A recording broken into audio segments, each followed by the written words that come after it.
Hi there, Agile friends. I'll come in here just with a quick note to let you know that the Agile Online Summit 2022 is coming soon. To know more, check out bit.ly/AOS2022. That's all one word, all lowercase, bit.ly/AOS2022. Now, stick around to the end of the episode if you want to know more, but for now, on to the show. Hello, everybody. Welcome to one more week of the Scrum Master Toolbox podcast. For me, it's just after summer as I came back from vacation. And we have with us Franziska Moenster from Germany, right, Franny? Yeah, I'm originally from Germany. Yeah, and she joins us from Tenerife. And I have to say, I am quite jealous. Tenerife is a beautiful island. It's in the Mediterranean, right? Am I getting it right? No, it's in front of Africa. Oh, it's in the coast of Africa. All right. Yeah, It's just really like nice and Madeira. warm.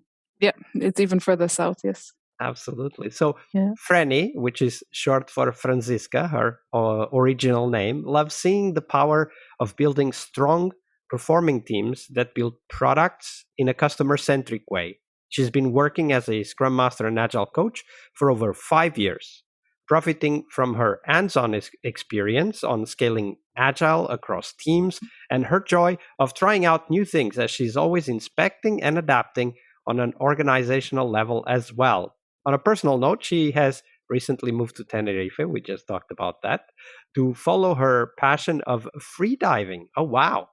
That's yeah, I guess can have that's a an whole excellent podcast on place free to... diving, but Yeah, indeed. Wow, yeah, that's a that is quite special quite topic. an amazing passion and activity. Franny, tell us a little bit more about yourself and how did you end up becoming a Scrum Master? Yes, so while I was just talking, I could talk a lot about freediving. I think today your listeners are more interested in my journey as a Scrum Master. So I actually studied in Germany. We have some programs where you study 3 months and work 3 months. It's a really hands-on cooperative study. And I did that for SAP, so a big software company, which is also really advanced in agile ways of working. And there already during my studies, I had the chance to see 6 different teams, 6 different types of working, a few different types of how you live agile or not. Like I was in some quite different setups, and I really enjoyed this perspective on different kind of teamwork. And then when I was applying for a full-time position, I had the honor of having a really good manager who was just recruiting every role for 2 new teams. So also for her, I think it was really fun, like not just 1 or 2 positions, but actually 2 full teams. And so we did this exercise of what are you passionate about? What do you think you're good in? And we did it, I think, 2 or 3 times, and we always ended up at the Scrum Master role, even though I had only seen it like in theoretical view and in application during studies.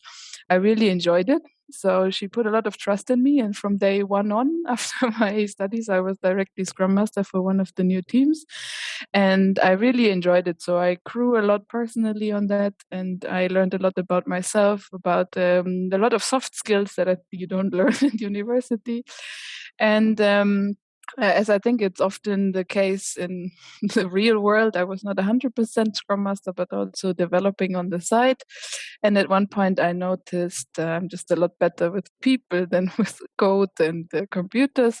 So I really wanted to focus more on the agile roles. And then I think my journey started. So I changed to a different department where I was like a full-time agile coach. I did some journeys through consultancy, through 2 other companies. So I think quite a diverse background there, indeed. yes. And I really like that. Like the experience you went through must have been quite enlightening. If you go through 6 teams in 3 months, I mean, you see quite big contrasts between those teams. Yeah, so it was always 3 months in one team. So in general, it was like 3 years, within 3 years. So between every semester at uni, it was 3 months in one team. And I think it's a perfect time, to get in, to adjust, to see the happy sides, but also the conflicts maybe, or the downsides of a team. And that really, I think while that time, I didn't appreciate it enough, but looking back, it really helped me a lot on my journey. I remember the first time I moderated the retrospective for myself. I had already joined a few, as a student before. So I knew like, okay, what I liked and also what I didn't like. So that really helped. Yeah, absolutely. That hands-on experience is definitely helpful if you can observe and then, of course, take with you the most important lessons, Yeah. lessons that hopefully we apply in the future. But because today is Monday, we're going to talk about a moment where you didn't have the lesson yet, Yeah. and of course couldn't apply it. So we're talking about failure because we want to explore that lesson, that learning journey, and also what you now do differently than you did at that point. So tell us that story, Franny. I think I just already mentioned my first retrospective. In general, when I look back, I think my first retrospectives, I would say in hindsight, I was over preparing. So I was reading a lot of books, listening to podcasts. Yours, by the way, also helped me a lot. Hearing different things, talking to a lot of people, because I just really enjoyed it. Also, I had a lot of fun with it. And I think at the beginning, I overwhelmed my team with methods, like methodologies, like, oh How my did God. that look like? Like what did that overwhelm look like from the team's perspective? I think like in a 1 hour retrospective, I was trying out to put in like 5 new methodologies I just read about in 1 hour, instead of like now, or in hindsight, I would say just like giving more room and time for just, talking, listening, instead of, having one super check-in prepared. And it was all on site. So I had like every retrospective, I don't know, 5 different posters prepared, one poster for a fancy check-in. Then, no, we need to hurry up. Now is the gated data session. So we do this and this exercise, and now you all get 3 points, and you put the 3 points, and now like really by the book, which I think is good to start with. You need to start somehow, so why not by the book, and by exercises you read and see other people doing. But my biggest lesson I take away from that is to give more room and to feel more and hear more what the people actually need. And I think it really helps. You need confidence for that. Like, you need confidence personally to go into a meeting and say, okay, out of this meeting, which lasts an hour, I have prepared for like half an hour, and the other half an hour we will just go with the flow. So I don't expect any new Scrum Master to do that from day one. But my biggest takeaway really from that time, from those overloading retrospectives, is, take a step back and maybe give some more freedom, some more time for talking, and not being like, we love time boxes as Scrum Masters and Agile Coaches, but still give some kind of freedom to the actual conversations. Yeah, so there's two aspects there that I want to dive deeper into. So the first one is the time aspect, and you very well said that it's hard to go into a retrospective where you have about half an hour of facilitation ready, and then the rest you just let it go, right? But as you gain experience, you start to find that actually half an hour facilitation program for a retrospective might even be too much, Yeah, right? it's still too much. And Yeah, it's getting that feeling for what it is, right? Like, for example, with a friend of mine, we have this rule that one slide in a presentation is 3 minutes. And the first time I told him this, he said, 3 minutes? Come on, I can read the slide in 30 seconds. yeah, And then we actually timed it, and he did 10 slides in 30 minutes. I mean, we yeah, didn't do it on purpose. It just happened to be that way. I mean, it could have been, 45, or it could be yeah, yeah, 25. It doesn't matter. yeah. But having that sense for time is actually really important. How do you now these days, when you're planning a retrospective, how do you kind of look at time versus the actual physical time you will have to facilitate the retro? Yeah, so I like yours of a third for the presentations. I always plan with like buffers. So I don't know, I would have a check-in question, which in theory, if everyone says one sentence and we have 5 people, should not take 5 minutes. But then I add maybe another 5, so that if during the check-in question something comes up, which I want to dive deeper, or give the team the time to also clarify things, so I just add 5 minutes there. And then I don't know, at the end the same, like adding another 15 minutes at the end of buffer.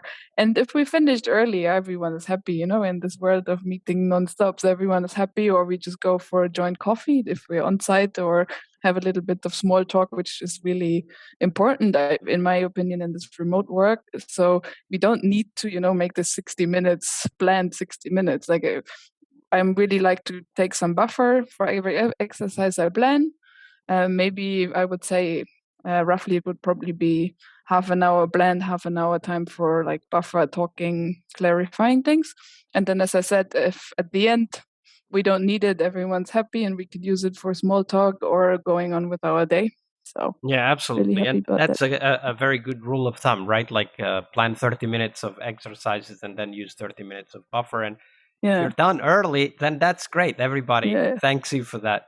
Then Yeah. the other aspect that you mentioned, which is it's one of those that you also gain with experience, is this idea that let space for conversation to emerge, right? Because the retrospective is about creating a shared understanding of what we might want to change and then a shared understanding of what we're going to try to do to change it.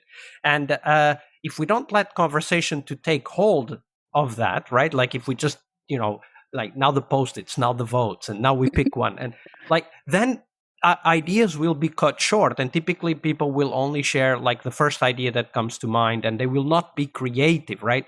So this aspect of creativity comes from having a sense of relaxed conversation, right? We know because we're the Scrum Masters that there's a clock and we're actually looking at it all the Yeah. time. But we're not putting that pressure on top of the team and saying, hey guys, we need to finish, we need to finish. So these days, how do you keep yourself in check so that you don't interrupt people too much? Yeah, that's a really good question, and one of my still challenges I have, I think. And I must say, I would differentiate between remote work and on-site work. So I've really noticed recently. Now I have the honor here of one team which is co-located again after, I don't know, 3 or 4 years of just remote work. And I keep noticing. I go back to like my 5 years ago first experience where we were co-located as well, and just having the same lessons again, and it's really funny.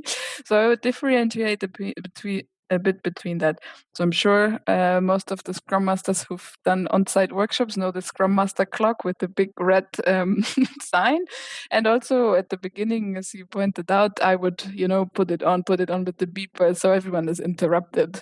And like, we stop talking now because the clock said so. Nowadays, I turn off the beeper and I would just lay it on the table. So if someone wants to know, sometimes people are also like, oh, am I getting out of time? And then they can have a look.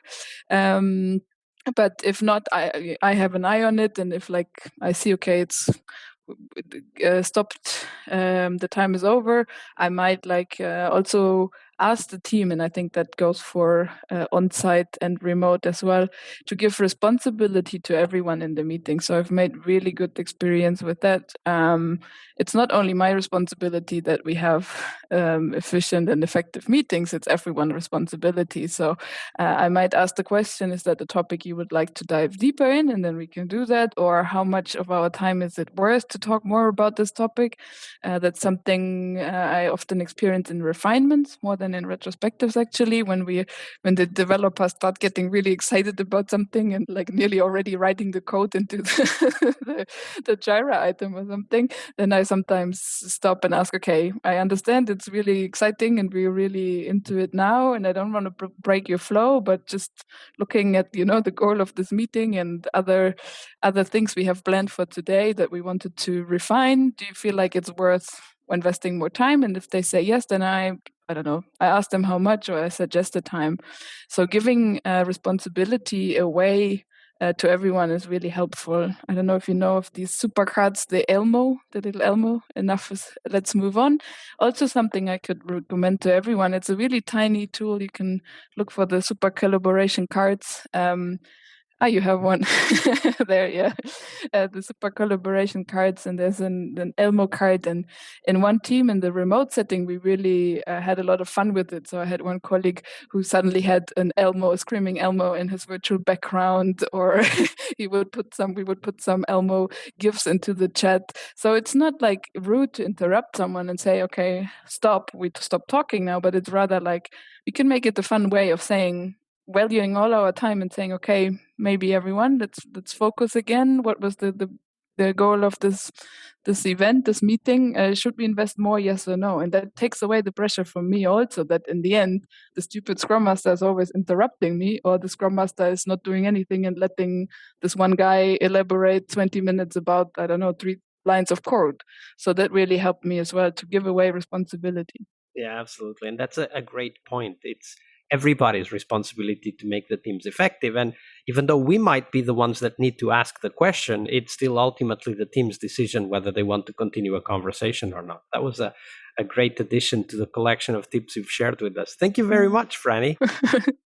You're welcome. Hi there, Agile friends. Thank you for sticking around to know more about this year's Agile Online Summit. The summit will have 4 keynotes and 4 tracks you will not want to miss. The keynotes will touch on critical topics for us, from delivering on time to helping you to focus on sustainability.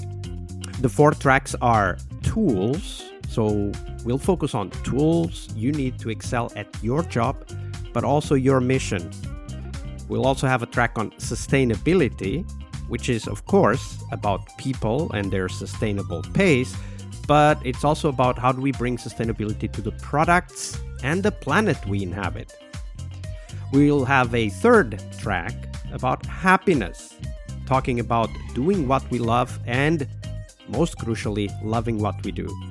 And finally, the 4th track will be live. It will be mostly hands-on sessions to help you roll up your sleeves together with the presenters.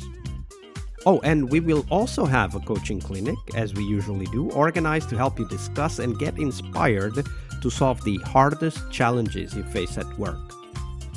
This year, we'll have a special emphasis on interaction with your peers, so get your ticket and join the Slack at bit.ly/AOS 2022. As always, we have free tickets for anyone that wants to attend live, and the VIP tickets for those of you who want to keep the videos forever. So check them out at bit.ly/AOS 2022. I'll see you on the conference floor. Monday is about what we learn from our obstacles and our failures. But tomorrow is Team Tuesday here on the Scrum Master Toolbox podcast. We explore teams and their journeys, the habits they develop that threaten their performance, how each of our guests help their teams evolve, and the one key lesson they learned from that experience. We really hope you liked our show. And if you did, why not rate this podcast on Stitcher or iTunes? Share this podcast and let other Scrum Masters know about this valuable resource for their work. Remember that sharing is caring.